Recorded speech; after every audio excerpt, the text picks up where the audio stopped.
Lampung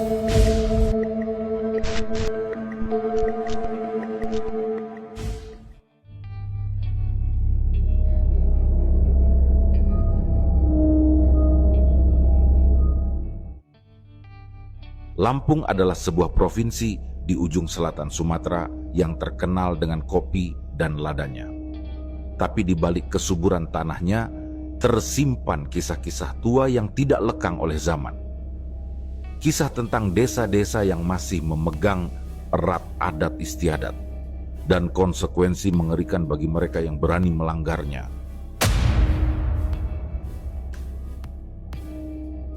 Cerita ini membawa kita mundur ke tahun 2011 di sebuah desa bernama Desa Talas. Tokoh utama kita bernama Fandi, seorang remaja berusia 13 tahun yang menjadi saksi mata bagaimana satu kampung diteror oleh kekuatan yang berasal dari masa lalu, sebuah peninggalan Belanda yang terlupakan. Ini bukan sekadar cerita hantu. Ini adalah cerita tentang perebutan nyawa seorang bayi yang belum lahir. Kala itu Fandi tinggal di sebuah rumah desa yang sederhana namun hangat. Di rumah itu dia tinggal bersama ayah, ibu, saudara kembar dan adiknya. Tapi yang menjadi pusat dari segala petaka ini bukanlah rumah Fandi, melainkan bangunan di sebelahnya. Tepat di samping rumah Fandi menempel hanya dipisahkan oleh satu dinding, berdiri sebuah rumah kosong. Rumah itu milik adik kakek Fandi. Bentuknya memanjang ke belakang, tipikal rumah kampung yang berdekatan. Artinya kalau ada orang batuk di sebelah, suaranya terdengar jelas di rumah Fandi. Kalau ada orang berjalan di atap sebelah, getarannya merambat sampai ke kamar Fandi. Rumah itu punya sejarah kelam. Sebelum kosong melompong, rumah itu sempat ditinggali oleh paman Fandi selama 6 bulan. Kenapa cuma 6 bulan? Karena dia tidak kuat. Setiap maghrib, setiap kali sang paman pulang dari mencari ikan atau menjaring burung, dia selalu disambut oleh tuan rumah, tak kasat mata. Di teras depan, duduk sesosok makhluk hitam legam, diam, mematung. Perawakannya persis seperti almarhum kakek buyut Fandi, tapi auranya bukan aura kakek yang penyayang, melainkan aura gelap yang menyesakkan dada. Karena gangguan itu dan juga alasan ekonomi, paman Fandi akhirnya angkat kaki merantau ke Tangerang. Rumah itu pun kembali kosong, menjadi sarang debu dan mereka yang tak terlihat. 6 bulan berlalu dalam kesunyian, sampai akhirnya datanglah penyewa baru, sepasang suami istri muda. Kita sebut saja Kang Jawin yang berusia 29 tahun dan istrinya yang berusia 27 tahun. Kang Jawin menyewa rumah itu tahunan. Kondisi sang istri saat itu sedang hamil 5 bulan. Perutnya sudah mulai membuncit, aura keibuan mulai terpancar. Seharusnya ini adalah masa-masa bahagia, tapi tanpa mereka sadari, mereka sedang berjalan masuk ke dalam kandang macan. Awal kepindahan berjalan lancar. Fandi dan keluarganya bahkan ikut membantu angkat-angkat barang. Seminggu pertama, rumah itu terasa hidup. Lampu menyala, ada suara aktivitas manusia. Tetangga baru ini juga ramah, sering mengobrol dengan Ibu Fandi. Tapi, masalah dimulai dari kebiasaan Kang Jawin. Di desa itu, mata pencaharian utama adalah petani dan pencari ikan. Kang Jawin sangat hobi mencari ikan di sungai. Dia berangkat pagi, buta jam 6, pulang sore jam 3. Itu masih wajar. Yang tidak wajar dan sangat berbahaya menurut adat setempat adalah kebiasaan malamnya.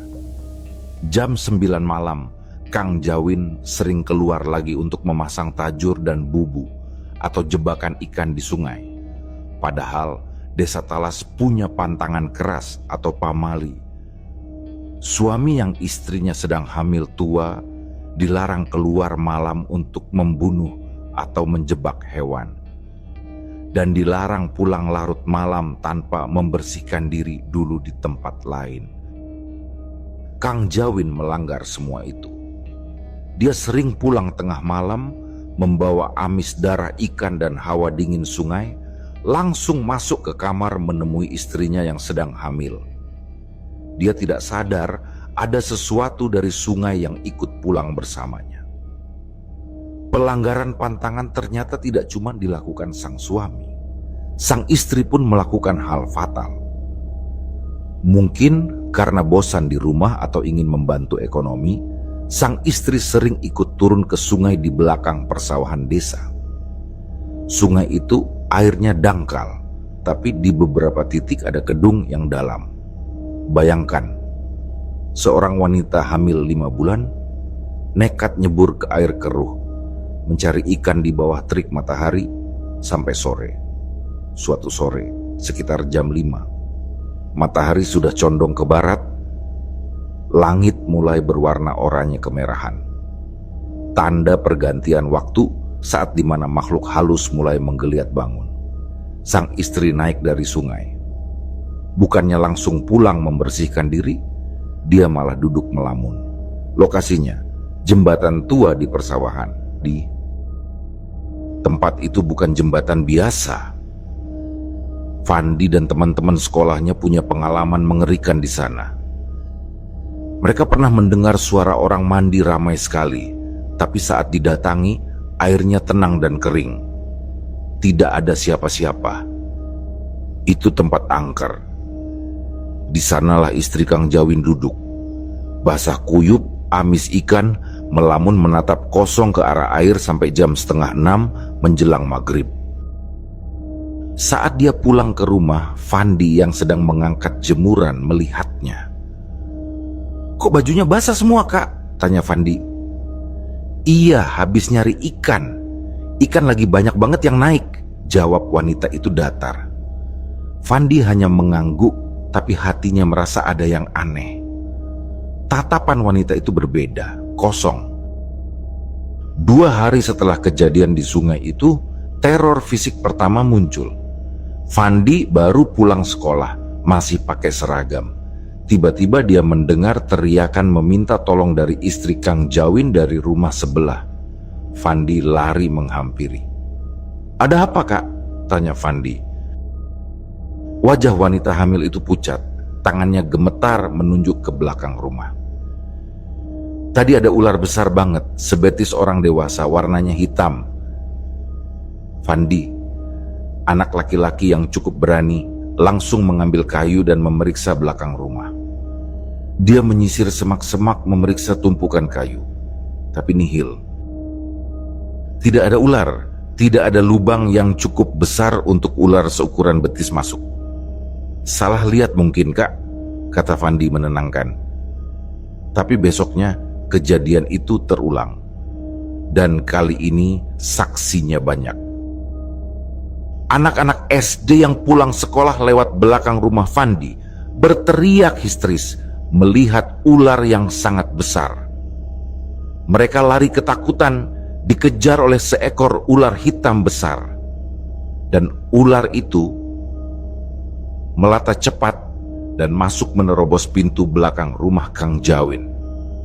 Fandi langsung masuk lagi, memeriksa setiap sudut rumah. Anehnya, rumah itu tertutup rapat. Tidak ada celah keluar. Kalau ular itu masuk, harusnya dia terperangkap di dalam. Tapi Fandi tidak menemukan apa-apa. Ular itu lenyap di telan lantai rumah. Fandi mulai merinding. Di tanah Sumatera, ular masuk rumah bukan sekadar hewan nyasar.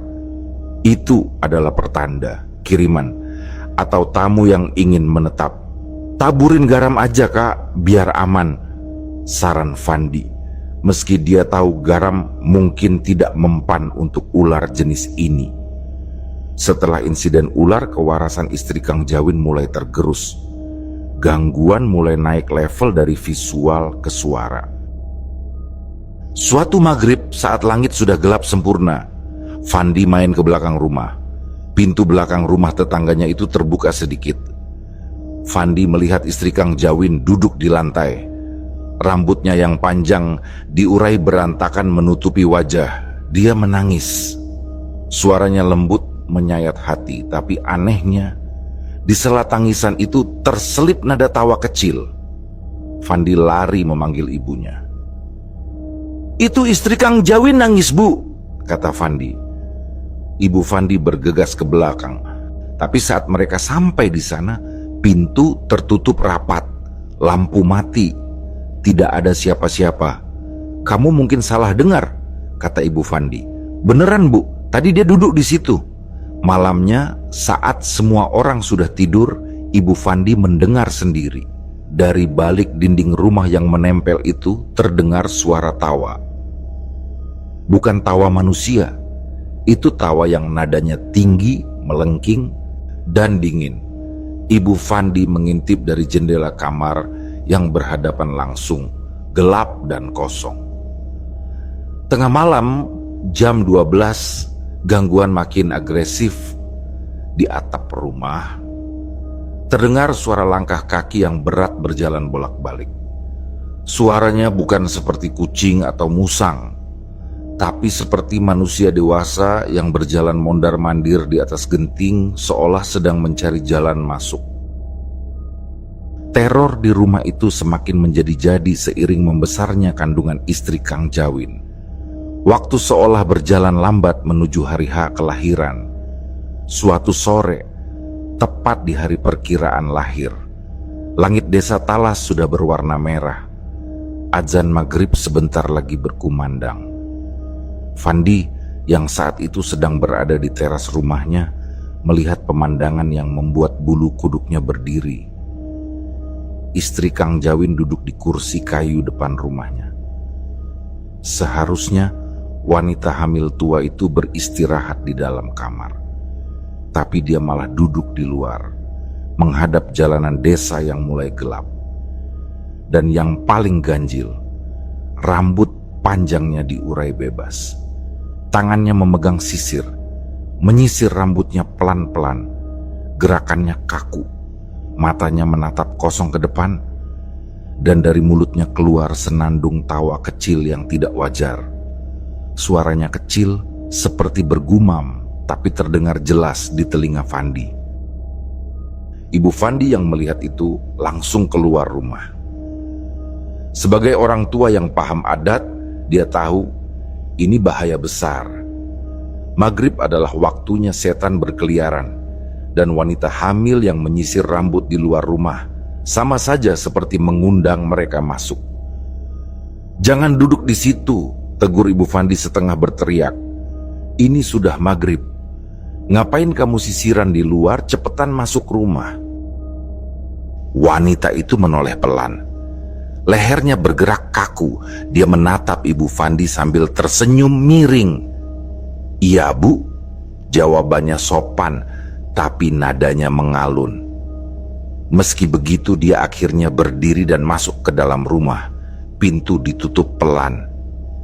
Malam itu seharusnya menjadi malam siaga. Istrinya sudah kontraksi. Tanda-tanda melahirkan sudah dekat. Tapi Kang Jawin, entah karena kebutuhan ekonomi yang mendesak atau karena pikirannya sudah ditutup oleh pengaruh gaib, justru memutuskan untuk keluar rumah. Fandi bertemu dengannya di depan rumah saat hendak membeli obat nyamuk di warung. Fandi melihat Kang Jawin membawa peralatan berburu kodok di malam hari.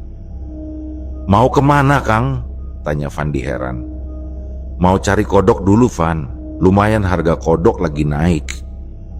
"Buat tambah-tambah biaya lahiran," jawab Kang Jawin santai. Tanpa rasa bersalah, Kang Jawin berjalan menembus kegelapan malam, menuju area persawahan dan sungai. Dia meninggalkan istrinya sendirian di rumah kosong yang angker itu. Keputusan yang sangat fatal. Malam semakin larut. Jam dinding menunjukkan pukul 11. Keluarga Fandi sudah masuk kamar masing-masing. Di rumah itu ada 5 orang. Bapak, ibu, Fandi, saudara kembarnya, dan adiknya. Suasana desa sudah hening total. Tapi keheningan itu pecah. Sekitar jam 11 malam lewat, Ibu Fandi terbangun. Dia mendengar suara keramaian yang luar biasa dari rumah sebelah, rumah Kang Jawin. Suaranya seperti ada pesta hajatan. Ada suara banyak orang mengobrol, suara langkah kaki hilir mudik, dan suara tawa yang bersahut-sahutan. Ibu Fandi bingung, siapa yang bertamu tengah malam begini padahal suaminya lagi keluar, pikirnya. Ibu Fandi mengintip dari jendela kamarnya yang menghadap langsung ke rumah sebelah. Jantungnya berdegup kencang. Namun di luar sepi, halaman rumah sebelah kosong. Lampu teras redup, tidak ada satupun sandal atau motor tamu, tapi di telinganya suara pesta itu masih berdengung bising. Ibu Fandi mencoba mengabaikan dan kembali tidur. Namun sejam kemudian gangguan berubah wujud. Terdengar suara orang menimba air dan mencuci baju di sumur belakang. Posisi sumur itu tepat di belakang jendela kamar Fandi. Ibu Fandi memberanikan diri mengintip lagi. Namun nihil. Sumur itu kering, timbanya diam menggantung. Tidak ada orang. Tapi suara orang mengucek baju terdengar sangat dekat, seolah ada di samping telinga. Puncak teror terjadi di sepertiga malam. Jam 2 sampai 3 dini hari. Seluruh keluarga Fandi, termasuk Fandi yang sedang tidur pulas, terbangun serentak. Mereka dibangunkan oleh suara tawa yang mengerikan. Tawanya bukan sekadar tawa kuntilanak standar, ini tawa campuran. Ada tawa melengking, ada tawa berat menggelegar. Terdengar sangat jahat dan puas, sumbernya jelas dari dalam rumah sebelah. Ibu Fandi langsung melompat dari kasur, mengguncang tubuh suaminya. Bapak Fandi pun bangun dengan wajah tegang. Karena khawatir terjadi sesuatu pada istri Kang Jawin, Bapak Fandi berinisiatif mengecek lewat pintu belakang rumah mereka sendiri, karena dapur mereka berdampingan. Bapak Fandi membuka pintu dapur yang mengarah ke halaman belakang. Pintu pun terbuka. Dan apa yang dilihat Bapak Fandi membuatnya membanting pintu itu kembali dalam hitungan detik. Pintu ditutup kasar dan dikunci. Napas Bapak Fandi memburu. Wajahnya pucat pasi. "Ada apa Pak di luar?" tanya Ibu Fandi gemetar. "Di luar gelap, Bu," bisik Bapak Fandi ketakutan. Pas Bapak buka pintu, belakang rumah kita bukan halaman, tapi hutan. Padahal di belakang rumah jelas-jelas ada lampu penerangan. Tapi di mata Bapak Fandi saat itu, dia melihat kegelapan pekat seperti hutan rimba yang tak berujung. Rumah mereka sudah dikurung oleh ilusi gaib. Ternyata keributan itu terdengar oleh Uwak Fandi yang tinggal di rumah depan. Uwak Fandi keluar dan dia juga melihat hal yang sama.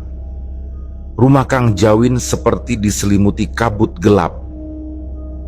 Sambil membaca astagfirullahalazim berulang kali, Uwak Fandi mendobrak masuk lewat pintu samping rumah Kang Jawin yang untungnya tidak terkunci.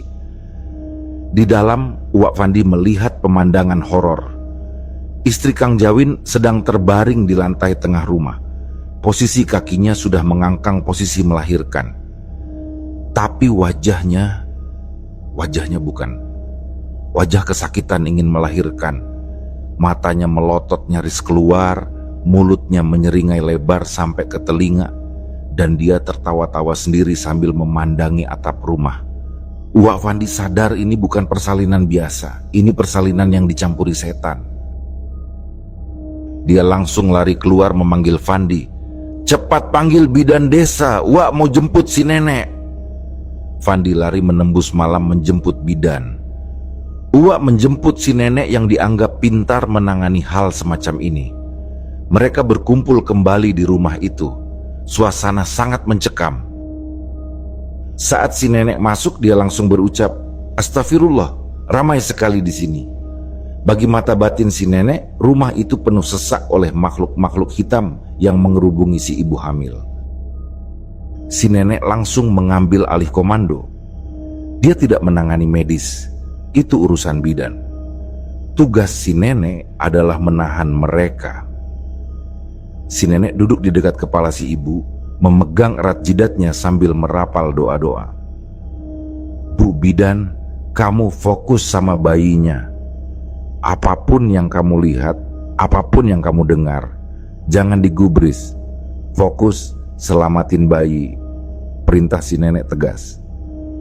Bidan yang ketakutan hanya mengangguk. Dia mulai membantu persalinan. Prosesnya sangat alot. Si ibu hamil itu terus-menerus berganti kepribadian. Sebentar dia sadar dan mengerang kesakitan. Sedetik kemudian dia kesurupan lagi. Fandi dan uaknya duduk di ruang tamu, menyaksikan proses itu dengan keringat dingin.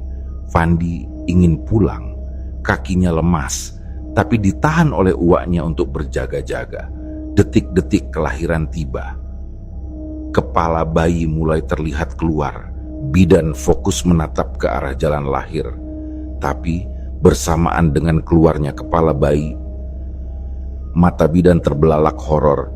Di belakang tubuh si ibu yang sedang mengangkang itu muncul sesosok wujud lain. Sosok wanita, wajahnya hancur. Kulit mukanya sobek terbuka, matanya melotot merah, dan dia ikut mengintip ke arah bayi yang sedang keluar. Sosok itu seolah-olah sedang menunggu bayi itu jatuh ke tangannya. Bidan menjerit tertahan, "Astagfirullah!" Si nenek yang melihat itu langsung bertindak cepat. Dia tahu makhluk ini ingin mengambil si bayi. Dengan sigap, si nenek mengambil potongan jeruk nipis yang sudah disiapkan. Dia membacakan mantra, lalu melempar air perasan jeruk nipis itu dengan kasar ke arah sosok di belakang ibu. "Pergi kamu dari sini, jangan ganggu." Terdengar suara seperti daging terbakar. Sosok berwajah sobek itu menjerit dan mundur menghilang ke dalam kegelapan dinding. "Tarik bayinya sekarang, Bu," teriak si nenek. Bidan menarik sang bayi. Tangisan bayi pecah. Bayi laki-laki itu lahir selamat. Ibunya terkulai lemas pingsan tapi masih bernapas. Bidan dan si nenek berhasil menyelamatkan nyawa di tengah kepungan makhluk gaib. Namun, suasana pasca melahirkan di rumah itu terasa sangat ganjil. Tidak ada aura bahagia, yang ada hanya keheningan yang waspada. Para tetangga dan keluarga Fandi masih berkumpul di ruang tengah, menjaga si ibu yang terbaring lemas. Kang Jawin, sang suami, belum juga pulang dari berburu kodok. Dia tidak tahu kalau istrinya baru saja bertaruh nyawa melawan setan. Menjelang subuh saat ayam jantan mulai berkokok, si ibu muda itu tiba-tiba membuka matanya. Dia tidak mencari bayinya, dia tidak mencari suaminya. Dia bangun dengan posisi duduk tegak, lalu menatap para tetangga satu persatu. Bibirnya menyunggingkan senyum tipis yang sangat manis, terlalu manis bahkan, dan tawa kecil itu keluar lagi. Dengan suara yang sangat lembut dan sopan, wanita itu berkata kepada kerumunan ibu-ibu tetangga, "Ibu-ibu, pulanglah kalian. Ini sudah mau subuh. Pulanglah, masak nasi, cuci baju. Kasihan suami kalian." Kalimatnya normal, tapi nadanya membuat bulu kuduk berdiri. Itu bukan cara bicara istri Kang Jawin yang asli. Itu suara orang lain yang mencoba mengusir penjaga agar bisa berduaan dengan si bayi. Ibu Fandi yang peka langsung sadar. Dia menjawab tegas, "Kami nggak akan pulang. Kami di sini nemenin kamu." Mendengar penolakan itu, senyum di wajah wanita itu luntur seketika. Wajahnya berubah datar dan dingin. Si nenek yang masih ada di situ langsung sadar kalau makhluk itu masuk lagi. Tanpa basa-basi, si nenek mengambil sisa air jeruk nipis dan memercikkannya ke wajah serta sudut-sudut ruangan. "Pergi!" Wanita itu tersentak, tubuhnya kejang sebentar, lalu ambruk kembali dalam posisi duduk. Matanya berkedip-kedip bingung, kesadarannya kembali pulih sejenak. Tapi semua orang di ruangan itu tahu, perang belum selesai. Hari berganti siang. Kang Jawin akhirnya pulang dan kaget bukan main melihat rumahnya ramai dan istrinya sudah melahirkan. Rasa bersalah dan takut bercampur aduk. Namun, mereka tidak memberi waktu istirahat. Sekitar jam 1:30 siang, Fandi baru pulang sekolah. Rumah Kang Jawin masih ramai dikunjungi kerabat yang menjaga. Di tengah obrolan santai siang bolong itu, tiba-tiba si istri Kang Jawin tertawa terbahak-bahak. Suaranya berat dan kasar, jauh beda dengan suara lembut tadi pagi. Matanya melotot liar, mencari-cari sesuatu. "Mana bayi itu? Saya mau bayi itu." Dia mengamuk. Tenaganya luar biasa kuat untuk ukuran wanita yang baru melahirkan. Para tetangga panik. Ibu-ibu inisiatif mengambil buku Yasin dan membacakan ayat-ayat suci beramai-ramai. 6-7 orang mengaji dengan suara keras, berharap panasnya ayat suci bisa mengusir setan itu. Tapi apa reaksinya? Wanita itu malah makin tertawa senang. Dia menepuk-nepuk tangan seolah sedang menikmati konser. Dia menggejek. Ayat suci dianggap musik hiburan bagi makhluk level tinggi yang merasukinya. Dalam kegilaan itu, wanita itu mengambil sebuah piring yang ada di dekatnya. Piring bekas makan tamu. Semua orang mengira dia akan melempar piring itu. Tapi tidak. Dia meremas piring itu. Piring beling itu hancur di tangannya seperti meremas kerupuk. Pecahannya berjatuhan ke lantai. Hebatnya, tangan wanita itu tidak berdarah sedikit pun. "Kalian gak akan mampu lawan kami. Kami di sini ramai," teriaknya lantang, menyebut dirinya sebagai kami.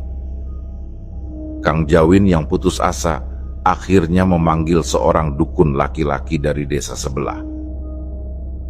Dukun itu datang mencoba memegang kepala si wanita. Tapi baru sebentar, dukun itu mundur dengan wajah pucat. "Waduh Pak, saya nggak sanggup. Ini bukan 1-2 demit. Ini keroyokan," kata dukun itu menyerah. Dia hanya bisa melakukan negosiasi sementara agar makhluk itu keluar sebentar, supaya si bayi bisa menyusu. Makhluk itu setuju keluar sebentar, tapi dengan janji akan masuk lagi nanti malam. Berhari-hari teror itu berlanjut. Si istri kesurupan sadar sebentar buat menyusui, lalu kesurupan lagi. Keluarga besar Fandi mulai kelelahan. Uwak Fandi akhirnya mendatangi kakek Fandi. Kakek Fandi ini adalah sesepuh keluarga yang memang berisi dan disegani. "Pak, tolonglah, itu di sebelah sudah pada nyerah semua. Dukun desa sebelah nggak mempan, si nenek juga angkat tangan." "Kasihan bayinya," lapor Uwak. Kakek Fandi menghela napas panjang. "Astagfirullah, masih nggak keluar juga, bandel bener." Malam itu juga kakek Fandi didampingi Fandi dan ayahnya masuk ke rumah terkutuk itu. Pemandangan di dalam kamar sangat ganjil. Istri Kang Jawin sedang ditidurkan di kasur dengan posisi kepala diganjal bantal tinggi. Matanya terpejam rapat. Tapi mulutnya tidak tidur. Bibirnya menyeringai lebar dan dari tenggorokannya keluar suara tawa konstan yang bikin gila. Dia tidur, tapi setannya bangun dan mengejek semua orang. Kakek Fandi menatap wanita itu dengan tatapan tajam. Dia tersenyum sinis. "Enggak ada jeranya ini makhluk," gumam kakek. Tanpa ritual panjang lebar, kakek Fandi duduk di dekat kepala wanita itu. Dia tidak membakar kemenyan. Dia menggunakan metode fisik. Sebuah tamparan keras mendarat di pipi wanita itu. Suara tamparannya menggema di kamar. Fandi yang melihat itu kaget setengah mati. Dia pikir bakal ada baku hantam fisik. Reaksi wanita itu mengejutkan. Yang tadinya tertawa mengejek, tiba-tiba merintih kesakitan. Setan itu merasakan sakitnya tamparan kakek. Ternyata itu bukan tamparan sembarangan, tapi tamparan yang dilapisi tenaga dalam. "Mau keluar nggak kamu?" bentak kakek Fandi. "Kalau nggak keluar saya paksa." Wanita itu masih mencoba melawan, menggeram. Dan tamparan kedua mendarat. "Ampun Pak, ampun." Kakek mengangkat tangannya untuk tamparan ketiga. Tapi dia berhenti di udara. Dia merasakan sesuatu yang lebih besar. Suasana kamar berubah drastis. Lampu kamar tiba-tiba berkedip-kedip aneh. Angin kencang entah dari mana berhembus di dalam ruangan tertutup itu mengibarkan tirai. Energi bentrokan antara kakek dan para penunggu rumah itu memuncak. Kakek Fandi berteriak pada Fandi, "Ambilkan air segelas sama bawang putih, cepat!" Fandi lari ke dapur, mengambil air dan bawang putih. Kakek Fandi merapal doa di air itu, lalu mengusapkannya kasar ke wajah si wanita. "Panas, ampun!" Jerit wanita itu kepanasan, seolah disiram air mendidih. "Keluar kamu!" Wanita itu mengejang hebat, memuntahkan napas panjang, lalu terkulai lemas. Pingsan, hening sejenak, tapi drama belum selesai. Tiba-tiba tubuh kakek Fandi menegang. Dia berdiri tegak, posturnya berubah menjadi sangat wibawa. Matanya tertutup, tapi dia seperti melihat segalanya. Kakek Fandi kemasukan. Tapi bukan kemasukan setan jahat, melainkan kemasukan guru halus, khodam pendampingnya sendiri yang ingin menyampaikan pesan. Kakek berbicara dengan suara berat dan berwibawa. "Kalian tidak perlu tahu siapa saya. Saya hanya ingin menyampaikan pesan."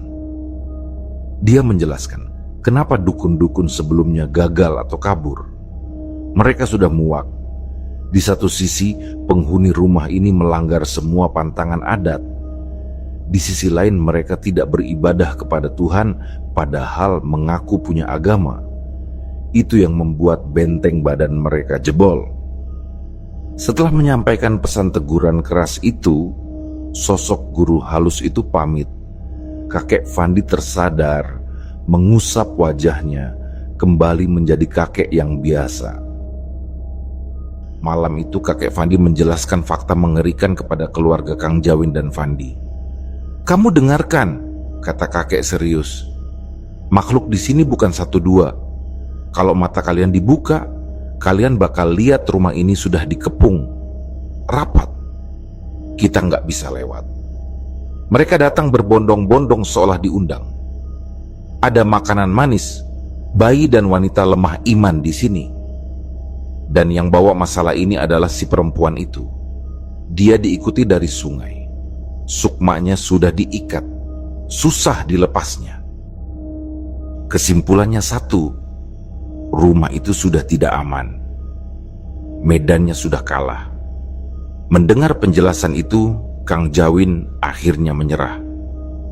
Demi keselamatan istri dan bayinya, dia memutuskan untuk pindah rumah secepatnya, meninggalkan rumah itu yang kini telah menjadi sarang setan itu.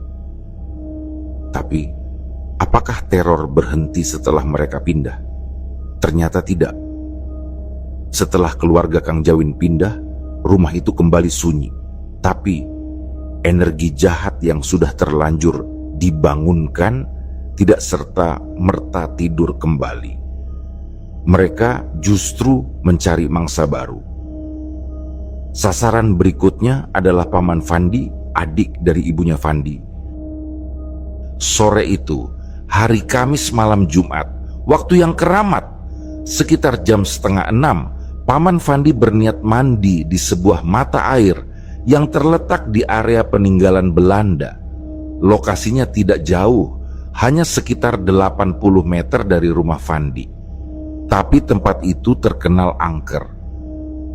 Ada sisa-sisa bangunan tua dan semacam telaga kecil. Ibu Fandi sudah memperingatkan, sudah mau maghrib, jangan ke sana, mandi di rumah aja. Kalau mau ke sana, jangan lewat jalan pintas. Dasar anak muda yang sembrono, Paman Fandi pun ngeyel. Dia berjalan santai menuju peninggalan Belanda itu. Dari kejauhan, matanya menangkap sosok seorang wanita. Wanita itu berdiri di pinggir telaga, cantik luar biasa. Kulitnya putih bersih, rambutnya panjang, berdiri membelakangi cahaya senja. Paman Fandi terpesona, naluri lelakinya muncul.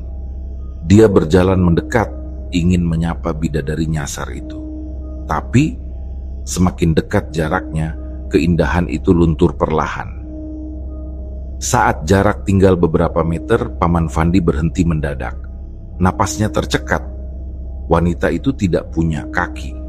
Tubuhnya melayang sejengkal dari tanah. Dan saat wanita itu menoleh, wajah cantiknya hilang. Matanya juling, turun ke bawah satu. Tangannya buntung tidak ada. Tatapan makhluk itu kosong, tapi mengundang maut. Seketika, nyali Paman Fandi hancur. Dia berbalik badan dan lari terbirit-birit pulang ke rumah dengan napas ngos-ngosan. Wajahnya pucat seperti kapas. Teror ke Paman Fandi belum selesai di situ. Malam harinya, dia nongkrong di teras rumah Fandi bersama teman-temannya. Sekitar jam 12 malam, teman-temannya menyuruh Paman Fandi menginap saja karena baru saja melihat hantu sore tadi. "Kamu nginap sini aja, bahaya kalau pulang," kata teman-temannya. Tapi Paman Fandi menolak. Dia merasa lebih aman tidur di rumahnya sendiri. Dia berjalan keluar dari halaman rumah Fandi. Di depan rumah Fandi ada sebuah pohon mangga besar yang rimbun. Saat Paman Fandi melintas di bawahnya, dia melihat perilaku aneh dari angsa-angsa peliharaan Fandi. Angsa-angsa itu berlarian panik, berbunyi nyaring, seolah sedang diusir oleh sesuatu. Paman Fandi mendongak ke atas pohon. Dia melihat ada benda putih di pucuk pohon. Siapa yang naruh karung beras di atas pohon? Pikirnya polos. Dia menyipitkan mata, penasaran. Tiba-tiba karung beras itu bergerak. Dia memutar kepala ke bawah. 2 titik cahaya menyala dalam gelap. Makhluk putih di atas pohon itu menatap Paman Fandi dengan mata merah menyala. Tanpa pikir panjang, Paman Fandi langsung jatuh terduduk lemas, lalu merangkak dan lari kembali ke tongkrongan teman-temannya. Malam itu, dia tidak jadi pulang. Dia demam karena syok berat. Keesokan siangnya, Fandi yang mendengar cerita itu malah tertawa mengejek. "Masa sih di pohon mangga kita ada begituan? Apa perlu kita tebang?" canda Fandi sambil memindahkan batako. "Awas kamu, nanti dia marah," kata Fandi sesumbar. Orang tua Fandi langsung menegur, "Jangan sompral, nanti kejadian sama kamu baru tahu rasa." Dan benar saja, mulutmu harimaumu. Malam itu giliran Fandi yang kena batunya. Malam itu sekitar jam 11:30. Fandi sedang menonton TV di ruang tengah bersama bapak dan kakak perempuannya yang bernama Ayu. Suasana tenang, hanya suara TV yang terdengar. Tiba-tiba, terdengar suara garukan kuku di kursi sofa ruang tamu depan. Bapak Fandi terbangun dari tidurnya. "Tolong usir kucing itu, Van. Rusak nanti kursinya dicakar-cakar." "Iya, Pak," jawab Fandi malas. Fandi berjalan ke ruang tamu yang lampunya dimatikan. Dia melihat di bawah kursi ada bayangan hitam kecil bergerak. Tapi saat Fandi hendak mengusir, bayangan kucing itu berubah bentuk menjadi seperti kaki manusia yang hitam legam. Fandi terdiam mengucek mata. Detik berikutnya, dari arah pintu depan, masuklah sesosok bayangan hitam tinggi besar. Sosok itu bukan hantu transparan. Itu bayangan padat, tinggi menjulang nyaris menyentuh plafon, berbentuk manusia tapi hitam pekat. Sosok itu berjalan santai melewati Fandi, lalu masuk ke dalam kamar depan. Kamar kosong yang tidak pernah ditempati. Fandi lari terbirit-birit kembali ke depan TV, wajahnya pucat. "Ada yang masuk kamar depan, Pak. Tinggi dan besar banget." Bapak Fandi langsung bangun, menyalakan semua lampu dan memeriksa kamar depan itu. Tapi kosong.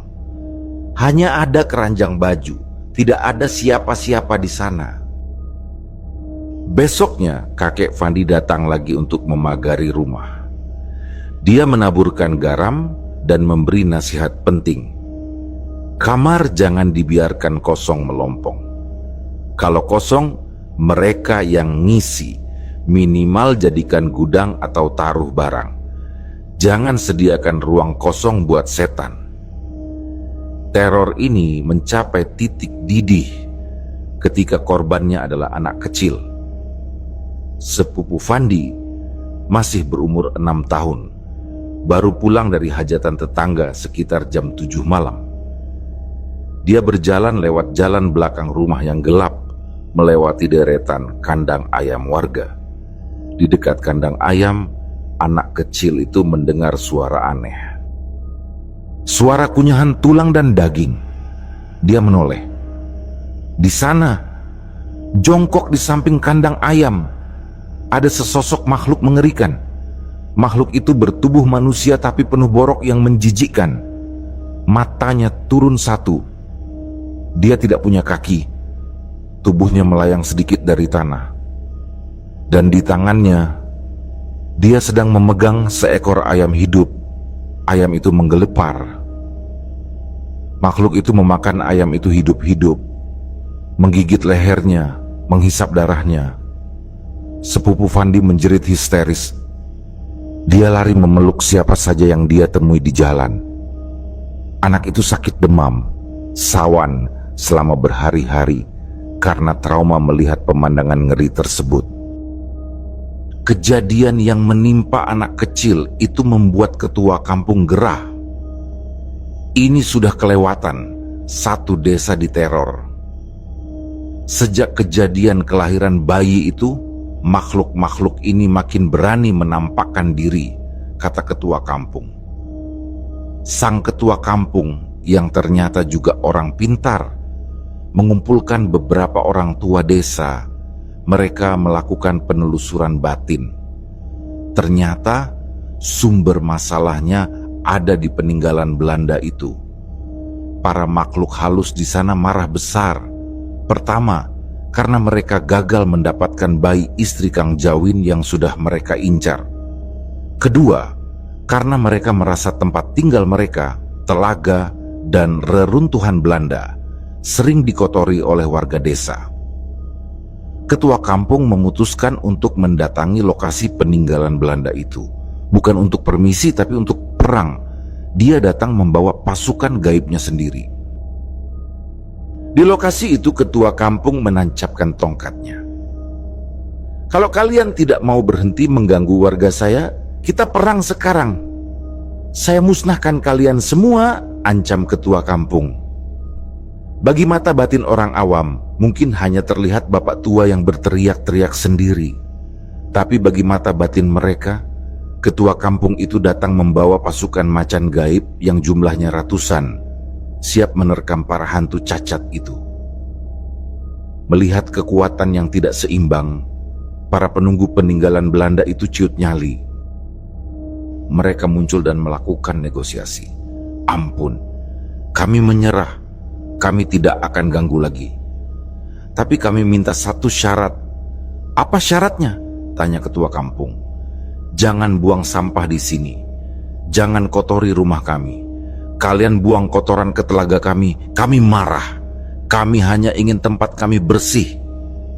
Ternyata alasan mereka mengamuk bukan cuma soal bayi, tapi juga karena ulah warga yang sering membuang sampah rumah tangga ke area situs tua itu. Ketua kampung menyetujui perjanjian itu. Baik, mulai hari ini tidak ada lagi warga yang buang sampah di sini.